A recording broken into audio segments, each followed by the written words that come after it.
How to leave a review on Google for any business. Hello guys and welcome back to the channel. In this video, I'm going to show you how you can leave a review on Google for a business. So let's get started. First of all, open Google and simply search for your business.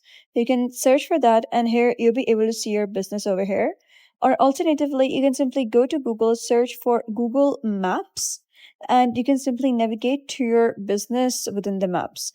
So let's do this first. I'm going to go to Google Maps and then I'm going to search for my business over here, or you can search for any business you want to which you wish to give the review. So once you do search for it, you'll be able to see this section. So you're going to scroll all the way to the bottom, and at the bottom, you'll be able to see this option that says reviews. You'll be able to see numerous reviews over here. So if you wish to add a review, click on write a review. And then you'll be prompted to an interface where you'll be able to give stars and write review. So what you're going to do is, first of all, give the total number of stars that you would like to give it, and then give the stars for food, that how good was the food, how good was the service, how good was the atmosphere.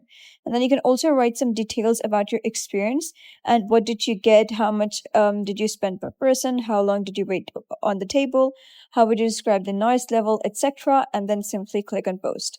Alternatively, you can simply head over, search on Google, and here at the right side, you'll be able to see the business. So what you're going to do, scroll all the way to the bottom and you'll be able to see the section of reviews.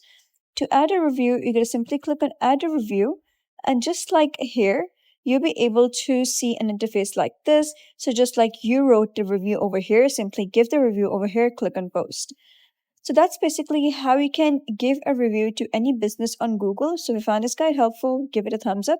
And don't forget to subscribe for more helpful tutorials. I'll see you in the next video.